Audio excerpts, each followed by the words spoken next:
Qu'est-ce qui vous a poussé à continuer malgré la difficulté, la faim, La difficulté et la faim et tout ça, il m'a coûté, c'était l'inconscience. En étant gosse, vous voyez, je ne me rendais pas compte de ce qui m'arrive. Et c'était ma chance. Parce que si je m'aurais rendu compte exactement la misère dans laquelle j'étais, ça m'aurait tué. La conscience m'aurait pas laissé en vie, ça m'aurait fait manger ma santé et mon espoir.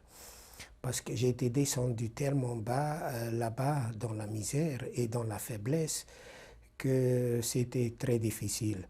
À tel point que j'avais tellement faim que je mangeais l'herbe quand il commençait à pousser, quand je commençais à trouver quelque chose dans la cour où on avait le droit à sortir, puisque après j'ai été emmené dans une laguerre qui s'appelait Kofrin 4, numéro 4, où il n'y avait que des malades. Alors, à tel point, il y avait des malades que quand on était couché comme ça, sous la couverture plusieurs, le matin, quand je me réveillais, je trouvais mon camarade qui était éteint toute seule, comme ça, qu'il a fermé les yeux pour dormir, et il ne se réveillait plus. Alors, je mangeais même l'herbe et je trouvais des pommes de terre, épluchures de pommes de terre dans la cour par hasard, que c'est échappé de la cuisine, l'épluchure. J'ai mangé une épluchure crue, je me rappelle. Alors là-bas, à cette époque-là, le seul rêve que je pouvais rêver, je me remémorerai la période où on était assis l'hiver auprès du foyer à la maison chez nous et on mettait dans le four, parce qu'on chauffait avec du bois. À la maison, on faisait la cuisine avec le bois et on mettait dans le cendre quelques pommes de terre et ça avait avec du beurre ou de la crème fraîche, ça avait un goût formidable. Alors je remémorais ces périodes-là et je trouvais que rien au monde n'a pas aussi bon goût qu'une pomme de terre avec un peu de beurre ou avec un peu de crème fraîche. Et effectivement, je me disais, le jour, quand je serai libéré, je mangerai tous les jours en mémoire une pomme de terre. C'était tellement bon. Voilà. Alors, ce qui me laissait vivre, ce qui me faisait vivre, je ne me rendais pas compte de la misère ce qu'il y avait, qui nous entourait. Je voyais le médecin qui m'a soigné dans mon village et qui était aussi un malade, qui était malade, qui soignait, qui était un très bon docteur, qui était très gentil. Et il était là dans cette laguerre malade avec les autres malades. Il ne pouvait pas se soigner. Il se diagnostiquait la maladie qu'il avait. Il a attrapé le diarrhée. Et s'il n'y avait pas les médicaments pour arrêter, il savait qu'il va être condamné. Et le malheureux, j'ai su après, un peu de temps après, qu'il était mort. Alors, je ne sais pas qu'est-ce qui m'a gardé l'espoir que j'ai pu supporter et survivre tout ça. C'était peut-être le bon Dieu qui a voulu que je rentre à la maison pour raconter et préserver le souvenir de ma famille et peut-être le souvenir de ma mère ou l'âme de ma mère qui faisait attention. J'ai eu beaucoup de miracles dans ma vie qui m'est arrivé et je pense que c'était pas volontaire de ma part d'aller dans cette direction qui m'a choisi cette voie et qui m'a dirigé dans cette voie-là. Dans la vie, il y a beaucoup de choses qui dépendent si vous allez sur un chemin ou sur un autre. Et dans beaucoup de difficultés, par exemple, après la libération, j'allais dans la rue à Bratislava, d'une ville que je ne connaissais pas. J'étais tellement affaibli et j'avais une diarrhée importante que je ne pouvais pas bien marcher. Les gens ils regardaient dans la rue cette squelette ambulante qui marchait. Et par hasard, en marchant, je marche devant un hôpital où il y avait un médecin qui parlait hongrois, qui m'a écouté. Et je lui ai dit que je ne peux pas rester debout, je ne peux pas marcher, je ne peux pas manger. Qu'est-ce qu'il peut me faire? Et il m'a pris à l'intérieur de l'hôpital. En passant devant la cuisine, je demande, il y avait des bonnes sœurs qui ont fait là-bas la cuisine, qui n'ont pas quelque chose à me donner. J'étais affamé. Il dit, tiens, une assiette de riz. Ils m'ont donné avec un peu de poudre de chocolat dessus, ce qui était délicieux et que je remercie effectivement leur mémoire parce que certainement ils ne sont plus là. avec leur bonté, qu'ils m'ont donné quelque chose comme ça qui m'a fait beaucoup de plaisir. Et ce médecin, il n'y avait pas de place à l'hôpital à Bratislava. Il m'a placé dans le couloir, ils m'ont examiné et ils m'ont donné des piqûres où je dormais pratiquement. C'est là que ça a sauvé ma vie la première fois. C'était après la libération. C'était après la libération. Donc, on va revenir à l'hôpital, entre guillemets, à Kaufring. À Kaufring, à l'hôpital, il n'y avait pas de soins. Vous restez là-bas végéter et attendre. Attendre quoi? On ne savait pas. On attend que l'armée, éventuellement, qu'il arrive pour nous libérer si on resterait en vie. Malheureusement, tous les matins, on ramassait les morts par chariot et on débarrassait de notre vue. Il y avait 2 personnes qui tiraient un chariot où ils ramassaient les gens qui étaient morts la nuit. Il y avait plusieurs baraques comme ça alignées dans cette Kaufring numéro 4 où qu'ils ont resté ceux qui ne pouvaient plus travailler, ceux qui étaient vraiment malades. Alors, ceux qui ont pu travailler, ils étaient obligés d'aller au travail. Mais ceux qui ne pouvaient même plus rester debout, ils ont classé comme ça qu'ils meurent tout doucement le mort naturel. Ils ne pouvaient plus envoyer à Auschwitz, puisque ces périodes-là, à Auschwitz, la route était déjà coupée pour eux. Et comme ça, ils faisaient mourir de faim et de misère les gens sans soins.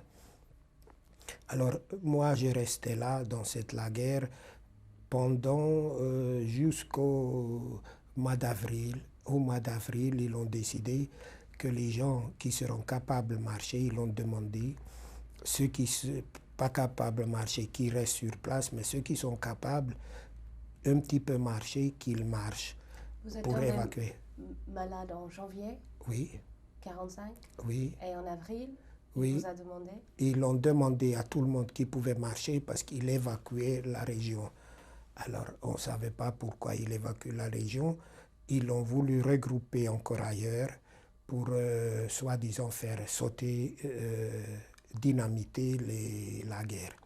Alors, il allait nous emmener à Allach. Allach, c'est à côté d'Achau. C'était à la région de Munich.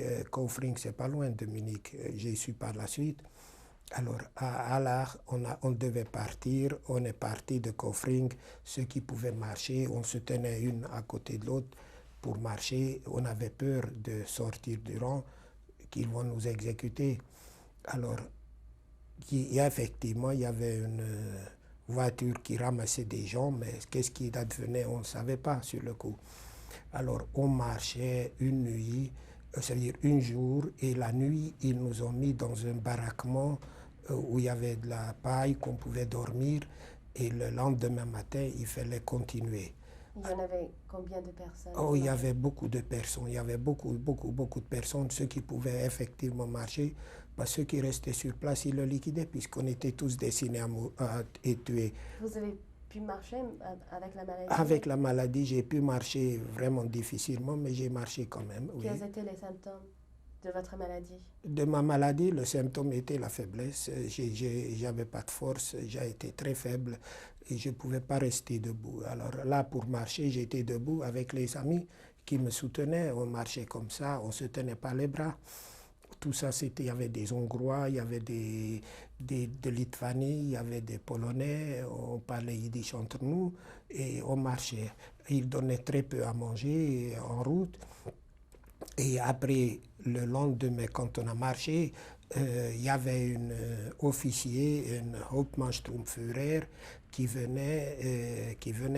était en contact avec le Croix-Rouge suisse, qui venait à la rencontre de ces groupes avec une motocyclette. On l'a vu, ce monsieur-là. C'était un grand monsieur en tenue allemande. Officier allemand, il a parlé avec les gens qui nous accompagnaient qu'il ne faut pas tuer ces gens-là. On va aller dans un endroit où après on serait libéré. C'est-à-dire qu'on a su par la suite que cet officier, il a contacté le Croix-Rouge suisse, ou le Croix-Rouge suisse a contacté ces gens-là, cet officier, pour essayer de sauver les déportés qui restaient encore en vie et avec ça, il sauvait sa vie également. Alors c'est comme ça qu'ils nous ont emmenés à l'art et on est arrivé avec beaucoup de difficultés. J'ai voulu continuer à marcher avec les autres, mais quand on est arrivé là-bas à l'art, on est arrivé pratiquement, c'était vers le 25 avril. Et on commençait à entendre au loin quelques coups de canon, au loin où on savait que la libération s'approchait, mais on ne savait pas que si on va pouvoir rester en vie, parce que tous on était groupés. Et d'origine, tous ces camps-là étaient destinés à faire sauter. Alors, ils nous ont dit carrément, et finalement, 2-3 jours après, un beau jour, tous ces gens qui nous gardaient, qui nous entouraient, ils ont disparu. Ils avaient l'ordre de nous laisser et c'est comme ça qu'on était couchés avec les poux pleins de chemises qui nous bouffaient le peu de sang qui nous restait et on restait couchés et comme ça, il commençait à avoir le typhoïde qui commençait à déclarer. On savait qu'il y a des malades, tous étaient malades pratiquement, qu'ils ont parti de là. Et quand les officiers de libérateurs qui sont arrivés, bien sûr, c'était le grand joie. Alors, quand ils nous ont vus, ils étaient très étonnés qu'on était dans tous ces états-là. Et il fallait pouvoir se faire désinfecter et changer de vêtements. Comment ils sont arrivés? Mais ils sont arrivés, moi j'étais pas là pour les accueillir, j'ai resté couché. J'ai pas pu le voir, mais j'ai entendu les explosions très près. Et ils sont arrivés comme ça, ils ont ouvert les portes un beau matin. Et après, c'est eux qui ont pris le relais pour nous essayer de nous nourrir.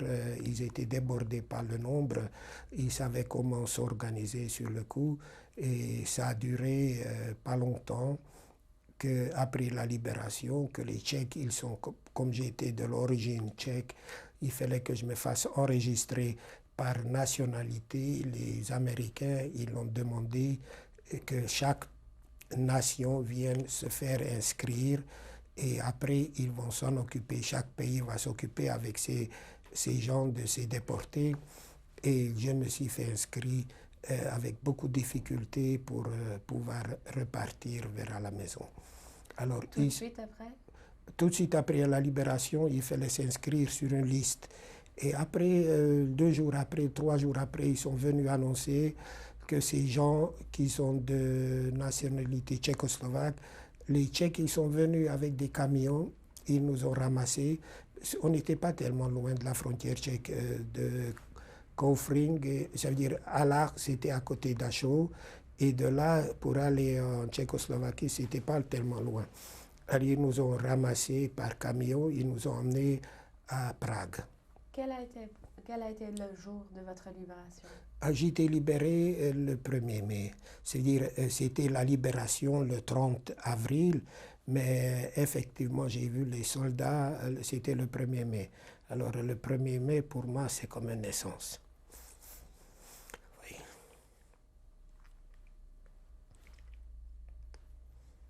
C'était très difficile.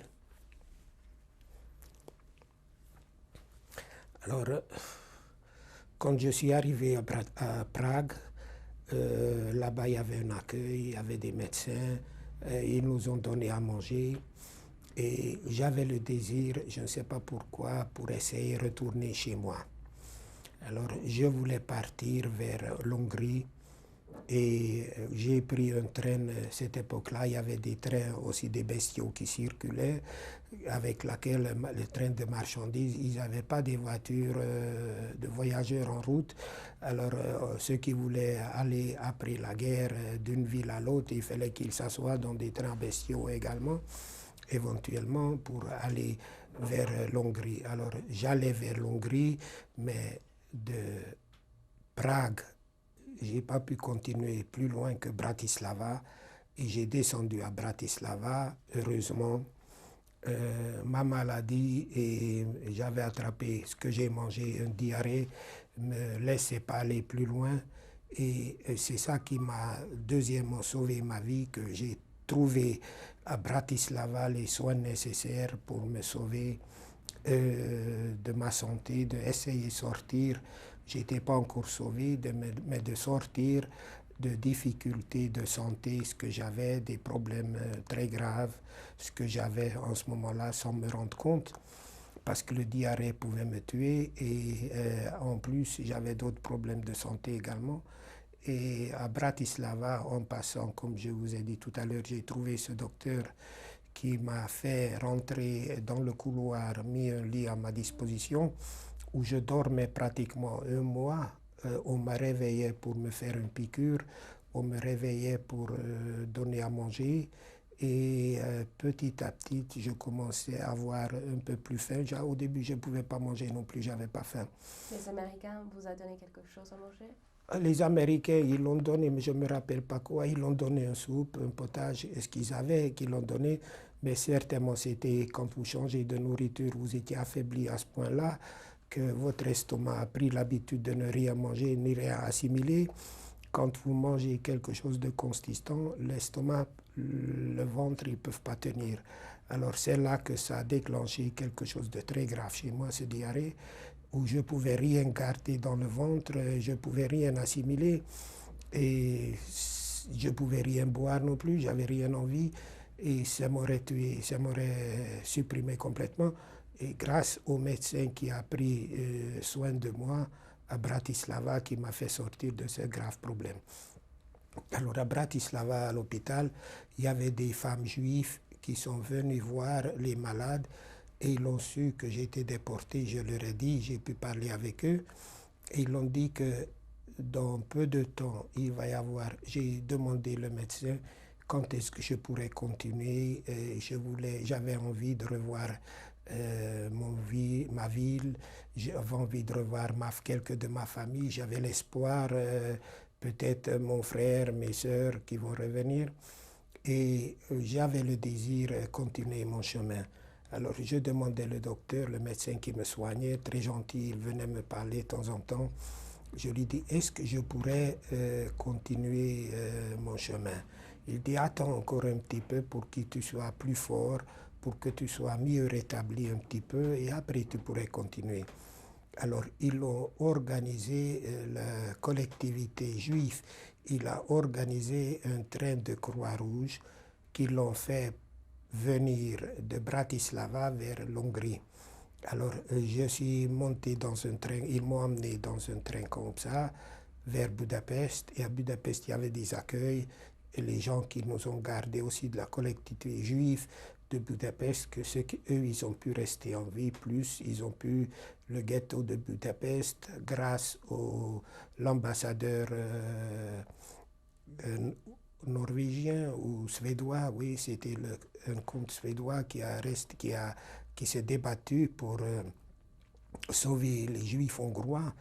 Ils ont pu rester là-bas à Budapest en vie. Et eux, ils nous ont accueillis et ils m'ont fait examiner à Budapest encore. Alors ils m'ont dit, écoute, tu ne peux pas continuer ton chemin, il faut que tu restes un peu de temps ici pour essayer de te rétablir un peu mieux avant que tu t'abîmes sur la route plus loin. Alors ils m'ont mis dans un hôpital, après où j'ai resté pratiquement 3 ans en soins parce qu'ils m'ont trouvé que j'avais beaucoup d'eau sur le côté qu'ils m'ont ponctionné. 3 ans? J'ai été 3 ans à Budapest, oui. Cette époque-là, le traitement n'était pas facile. Oui. J'ai été très long à me remettre, mais après, j'aurais pu sortir avant. Qu'est-ce que vous aviez comme... Oui, j'avais un pleurésie qui était grave. J'aurais pu sortir avant, mais cette époque-là, j'ai réalisé que je n'ai pas où aller. Je commençais à pleurer sur ma misère. J'ai aperçu qu'est-ce que je vais devenir. J'ai commencé à pouvoir marcher déjà un petit peu. J'ai sorti en ville et j'ai demandé le Croix-Rouge fait des recherches sur les membres de ma famille. Et c'est là que j'ai fait des recherches vis-à-vis de ma sœur qui était ici à Paris, que je n'avais pas son adresse, je connaissais son nom, qu'elle était mariée. Et je savais qu'elle habitait rue Bourg-Tiburon étant gosse quand on emmenait la lettre à la poste, à la gare, pour mettre dans la boîte. Avec ma petite sœur, on lisait l'adresse, rue Bourg-Tiburon. Ça m'a resté en mémoire. Et j'ai marqué que j'ai ici une sœur qui s'appelait Hélène Katz, nom de jeune fille, et qu'elle habitait rue Bourg-Tiburon. Et c'est comme ça, quelques temps après, j'ai fait des recherches même à ma sœur, à mon frère, qui était avec moi en déportation. Bien sûr, à mes parents aussi, j'ai établi au Croix-Rouge des feuilles pour des recherches. Mais quelques temps après, quelques mois après, on m'a prévenu que ils ont retrouvé ma sœur. Et si elle est d'accord, ils vont me communiquer son adresse. Ils n'ont pas donné mon adresse à elle, ils m'ont fait communiquer après le sien. Et j'ai écrit pour elle que je suis malade, je suis à l'hôpital. Et voilà, j'ai resté en vie et j'ai personne de ma famille d'autres qui sont revenus de déportation. J'avais 16 ans à cette époque-là. Alors, la première lettre qu'elle me dit, écoute, c'est pas gentil de ta part que tu m'as laissé dans l'ignorance depuis si longtemps.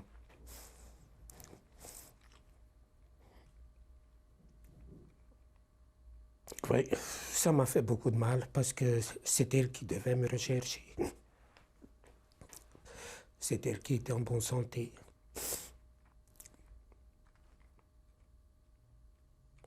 Bon, elle nous a tous enterrés. Malheureusement, bon, elle m'avait dit qu'elle va m'aider, qu'elle ferait le nécessaire, que je puisse revenir éventuellement ici à Paris. Mais la vie, c'est très difficile.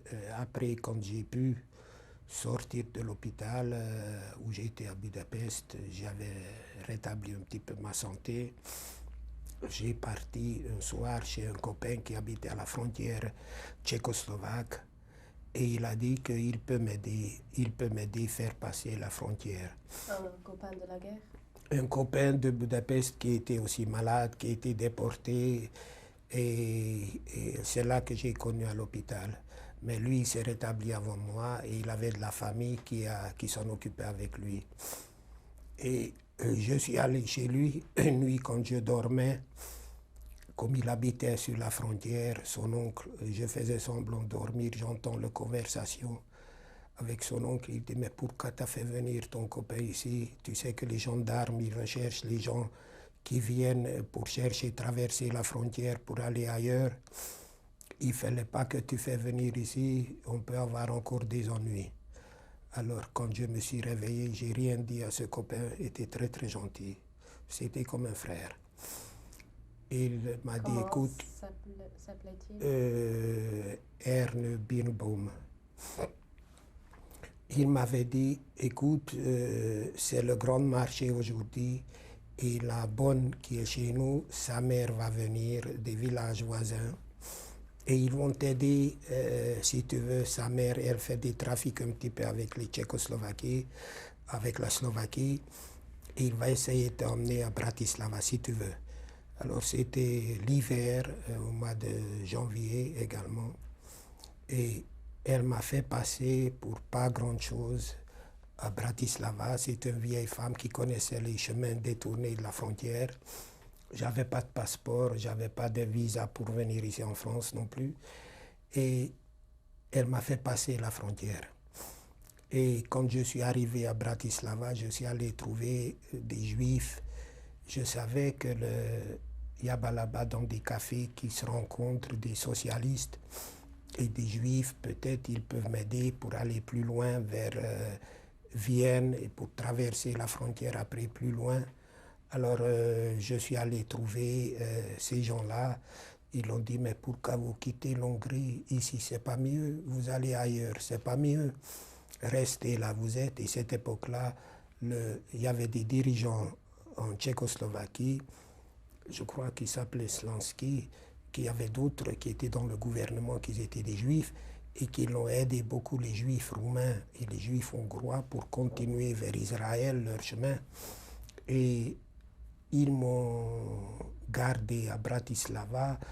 l'organisation juive, ils l'ont groupé les gens, ils l'ont arrangé avec l'autorité tchèque, tchécoslovaque, parce que à cette époque-là, la Slovaquie était ensemble.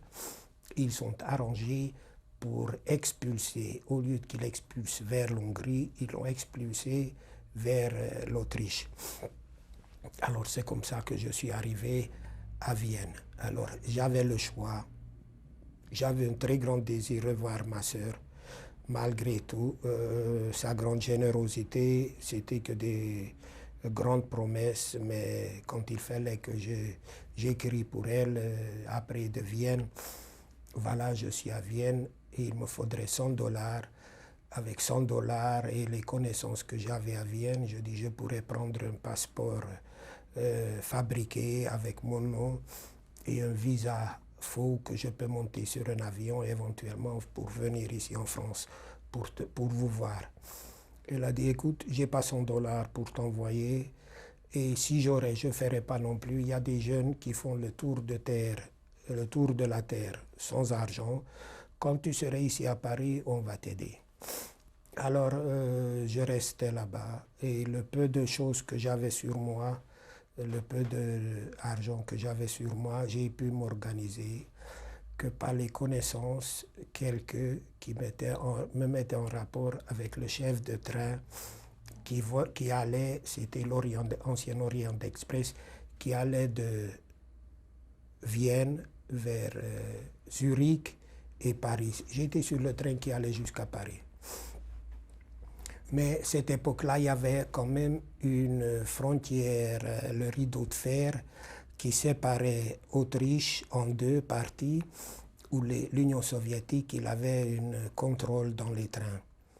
Alors j'avais peur parce que je suis né sur un territoire qui appartenait maintenant à l'Union soviétique. Je dis, si les Russes, ils vont me prendre, ils vont me contrôler, sans papier, et ils savent que je suis né à Tissaouila, que je peux avoir des histoires, ils peuvent me renvoyer là-bas. Alors, il m'a enfermé dans le train, sur le côté de la voiture, il y avait des caches, c'est pas des petits endroits où il mettait son sacoche ou des choses comme ça pour la journée, où il pouvait s'enfermer, le chef de train, où il garait ses affaires personnelles. Alors, ils m'ont enfermé dans un endroit comme ça, où j'ai été complètement recroquevillé sur moi-même, enfermé, où j'avais très peu d'air. Je me disais, si je sors vivant, j'ai vraiment de la chance. Parce que j'étais complètement comprimé. Il m'a forcé pour me rentrer, il m'a poussé, où je pouvais à peine respirer. Alors, qui vous a fait ça? C'est le chef de train pour $50. Pour la valeur de $50. Et vous avez eu l'argent? J'ai eu juste cette somme-là. J'en avais pas $100, j'en avais que 50. Alors, c'est $50 que j'ai pu économiser, que je gardais précieusement sur moi. Vous avez travaillé pour l'argent? Non, non, je n'ai pas travaillé. J'ai économisé à Budapest. Vous savez, les organisations juives, ils donnaient quelques francs pour acheter quelque chose et éventuellement ce que vous avez besoin. Alors, le peu ce que j'ai pu économiser, après j'ai changé en vue d'obtenir éventuellement au cas où j'aurais besoin. Alors, c'était le moment. Puisque j'ai payé déjà la femme hongroise, je crois que $5, quelque chose comme ça, qu'il me traverse la frontière. Et après la nourriture, j'ai mangé dans des organisations qui donnaient pour des réfugiés à manger, le peu de manger ce qu'ils se donnaient. Et je me contentais avec. Et quand je ne traînais pas dans un endroit comme ça, dans des villes, j'ai dormi dans le hall de gare, parce que je ne pouvais pas aller dans l'hôtel, je n'avais pas d'argent. Voilà. Alors c'était ma vie.